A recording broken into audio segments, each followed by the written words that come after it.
बाख्रा कस्तो खालको मेरो पेट पनि झरेछ यति छोडेछ बाख्रालाई पानी दे रामे अहिले बाख्रालाई होइन हामीलाई पनि पानी दिन्छु पाकाएर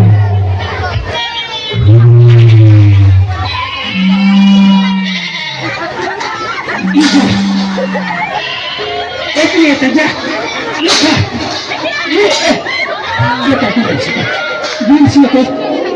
बिर्सिएर क्या बिर्सिएर यस्तो टाटा घाममा घाँस काट्न लाग्यो मेरो पो रहेछ क्या हेर त कस्तो मस्कितो अर्काको बुढा हेर्न पाउँदैन मस्किन थाल्छ राजै भएको फेरि कताबाट तुलिनु आयो ए पख तिमीहरूले घाँस मैले बिक्री एउटा रहेछ त बिर्सिआयो क्या कुन चाहिँ भेट लागेको कति खान सक्या छ यो बाख्रा कति कालो भएको हो यो बाख्रा त पाकेको रहेछ त त बाख्रा सुतेको मैले त कता छोडेछु गाडीले छुटेको क्या मोबाइल ए को रहेछ मोबाइल त हेलो हजुर होइन बच्चा कामला जस्तो ए मालिक भेट दियो होइन तल मैले भनेको थिइनँ कि घरमा बस्नु भनेर मालिक घरमा बस्यो त खुट्टाले बाख्राले ठोकिदियो अनि भन्छ मैले गाई बस्नु किन कराएको छ ए घाँस दिएको मालिकले घाँस खानलाई कराएको नि होइन भर्खरै त घाँस होइन एक तेरो तेरो म आए भने गरेको हाम्रो त्यो भात सब्जी गर्छु म मालिक मैले घाँस दिँदैछु कि दुईवटालाई दिएँ दुईवटा बाँकी रहेछ त्यही कराएको ल मेरो घरको ख्याल राख म अब एक दुई दिनमा आउँदैछु फर्केर हजुर मालिक म घरको ख्याल पनि राख्छु सफा पनि गर्छु साफ पनि गर्छु ल ल ल ल राखेँ मैले ल हस् हस् ए बिस्तारै खुट्टा नि निस्किने थियो कति कराको लुखा यो टोपी फेरि झरेछ होइन यो टोपी चाहिँ कहाँबाट ल्याएको झरेको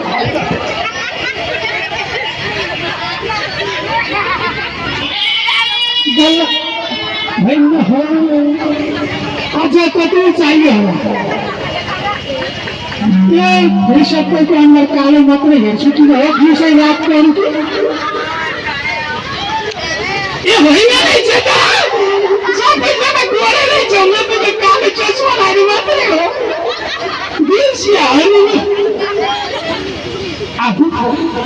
ए अरू कालो बिहा त गोरो भएछ यो पनि राखौँ न त सबै काम सक्यो होइन मालिक नभएकोले सोध्नु पर्यो मालिक भएपछि त जतिखेर काम गर्यो घर सफा भन्छ मेरो सुत्नु होइन अहिले बल्ल दिन्छु म कराएको छ चुप्लाएर बस सुत्न है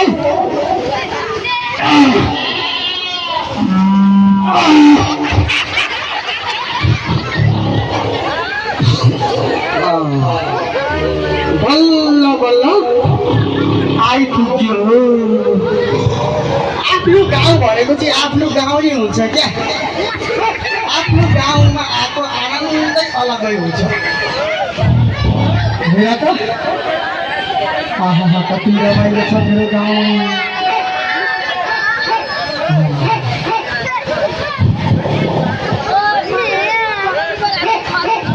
है कालिकाती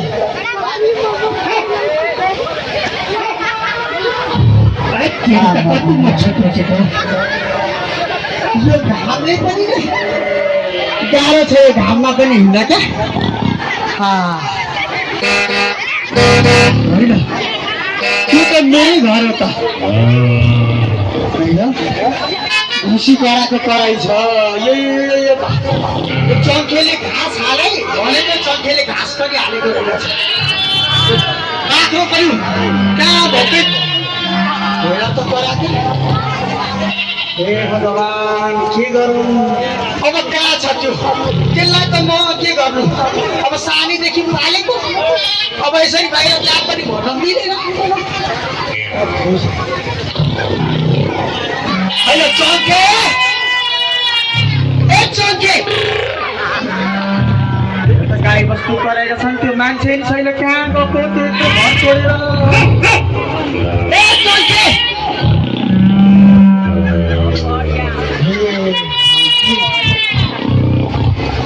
चङ्खे बाख्रा त झुन्डेरै मर्न यसलाई केही फरक छैन आमा मम्मीले खल्ला त हान्दै रहेछ ए भगवान्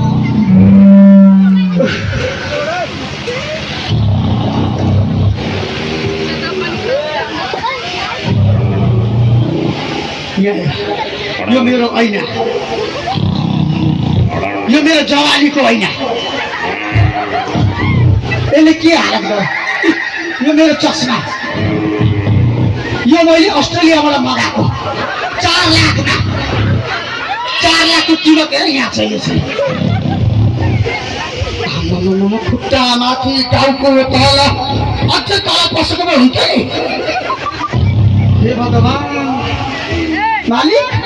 घरमा सबै ठिकै छ हजुरको घर मैले एकदम चकाचक बनाएर राखेको छु भन्छ फोनमा यहाँ हेर घाँस हेर यहाँ हे भगवान् के गरौँ म यसको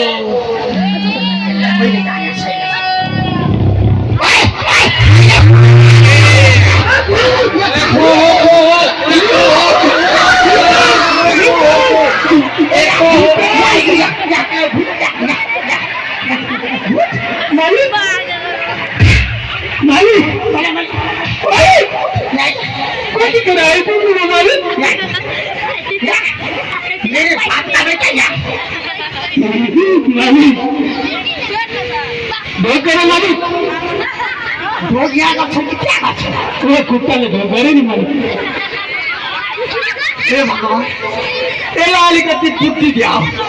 यसको बुद्धि खै कहाँ जान्छ मालिक खै त मालिक आएको मालिक मालिक भन्छ तैँले के गरेको यो मालिक यति छु त्यहाँ कुर्सी थिएन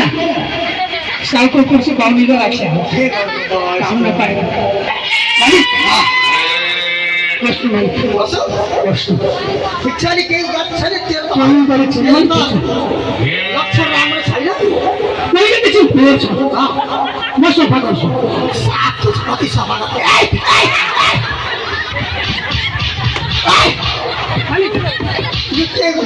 सफा गरेको यो त यो सफा होइन पुरा सफा चट गर्दिस् होइन मालिक सफा गरेको अब टल्के छ अब टल्के छ मजाले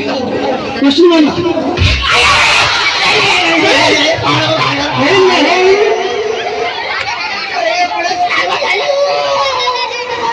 बस्नु पनि आरामले बस्नु नि बस्नु पाए ठुचुक्क बस्नुपर्छ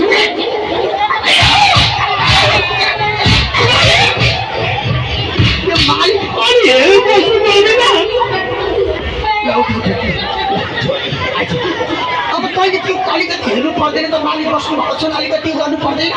मालिकलाई हेरिरहेको छ नि तपाईँले कुर्सीलाई हेर्नु न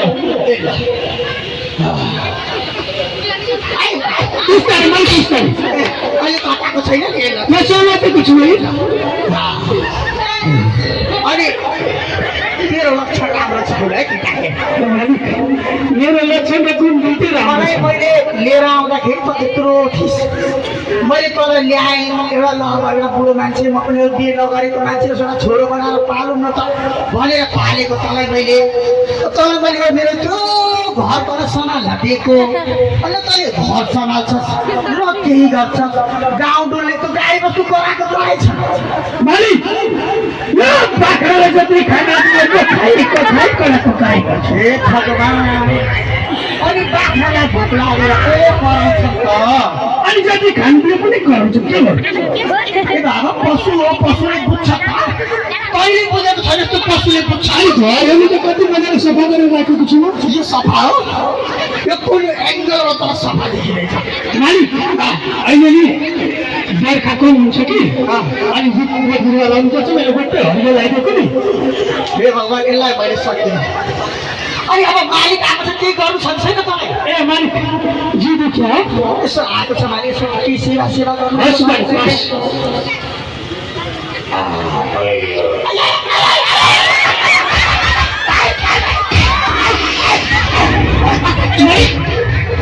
के हो मालिक अहिले यो तैँले के गरेको मसाज गरेको कि तैँले मलाई घाँटी राखेर अहिले छिटो मालिक मरिहालोस् होइन मालिक सबै सम्पत्ति हटेर मालिक बन्न होइन मालिक म साथ गर्न आँटेको त्यो साफै गर्न आँटेको छु तँलाई म माफ होइन म तँलाई चाहिँ साफ गरिदिन्छु अब मालिक म खुट्टा थिचिदिन्छु खुट्टा